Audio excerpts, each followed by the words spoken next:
उमटे धरण क्षेत्रातील घरोघरी शुद्ध व मुबलक पाणी पोहोचल्याशिवाय शांत बसणार नाही, डॉक्टर सचिन राऊळ यांचा इशारा। जोपर्यंत उमटे धरणातील गाळ उपसा होत नाही तोपर्यंत पाठपुरावा सुरूच राहील, डॉक्टर सचिन राऊळ। उमटे धरणातील गाळ सामाजिक बांधिलकीतून सर्वांनी एकत्र येऊन काढूयात, डॉक्टर सचिन राऊळ यांचं आवाहन।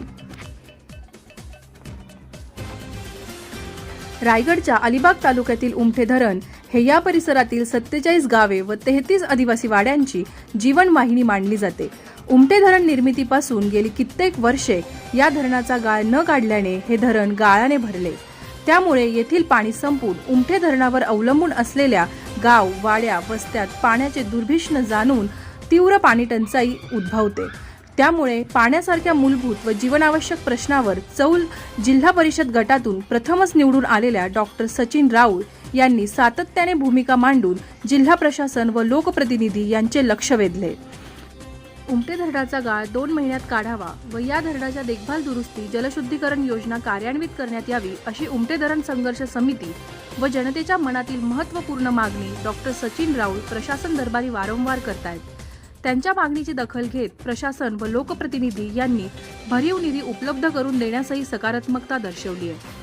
पावसाळा जवळ आल्याने व प्रशासकीय निधीला विलंब होत असल्याने उमटे धरणातील गाळ सामाजिक बांधिलकीतून सर्वांनी एकत्र येऊन काढूयात, असे आवाहन जिल्हा परिषद सदस्य डॉक्टर सचिन राऊळ यांनी केले। जोपर्यंत उमटे धरणातील गाळ उपसा होत नाही तोपर्यंत पाठपुरावा सुरूच राहील। प्रत्येकाच्या घरात शुद्ध व मुबलक पाणी पोहोचवल्याशिवाय शांत बसणार नाही, असा इशारा डॉक्टर सचिन राऊळ यांनी दिलाय। Dhammasheel Sawant, news bureau, Raigad, Maharashtra.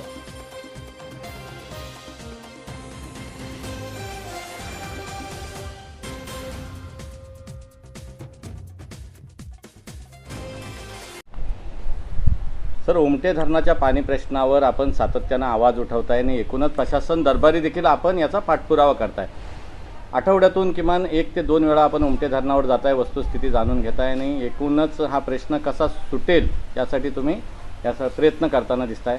काय सध्या परिस्थिती आहे? पावसाळा जवळ आलेला आहे, निधीच्या बाबत काय तरतूद झालेली आहे?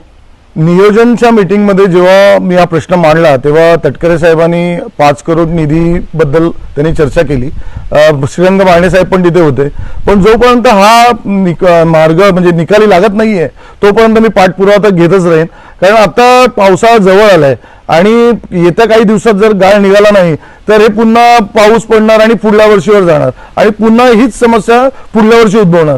त्यामुळे जोपर्यंत गाळ निघत नाही, जोपर्यंत प्रशासनाकडनं काही म्हणजे जो हवा तसा निधी मिळत नाही तोपर्यंत मी याचा पाठपुरावा घेतच राहीन। सर, मला सांगा की आता काही दिवसावर आता पावसाळा आलेला आहे आणि त्यामुळं गाळ काढणं तर उपयुक्त आहे, गरजेचं आहे। त्यासाठी आपली पर्यायी व्यवस्था ज्या पद्धतीने आपण यापूर्वी देखील सामाजिक संस्थांनी मिळून गाळ काढलेला, असं काही डोक्यामध्ये काही आहे प्लॅन? प्रशासनाकडनं आपण प्रयत्न करतोय, पण शासकीय कामात उशीर होतच असतो। पण आम्ही उमटे धरण कमिटी असेल यांच्या मार्फत आणि जे पण आजूबाजूला आमच्या कंपनीज आहेत किंवा जे पण संघटना आहेत, मित्रपरिवार आहेत, त्यांना आम्ही आवाहन करतो की तुम्ही आमच्याबरोबर या आणि आपण सगळे मिळून गाळ काढूया। जसं JCB असेल, पोकलन असेल, ट्रक असेल आणि ही माती ज्याला पाहिजे त्यांनी घेऊन जा, पण हा गाळ निघाला पाहिजे।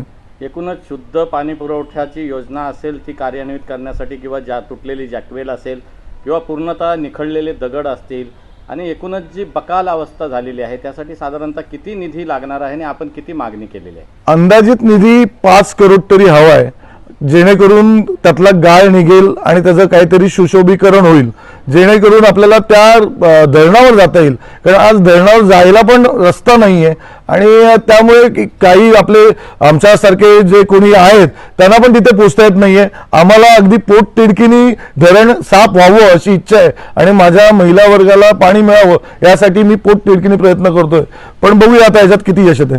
सर, प्रशासन जे आहे ते प्रशासनाने खऱ्या अर्थानं या उमटे धरणाकडे लक्ष दिलं असतं तर इतकी जी गावं 47 गावं 33 आदिवासी वाड्या आणि त्यातली हजारोची लोकसंख्या आहे त्यांचा हा प्रश्न सुटला असता।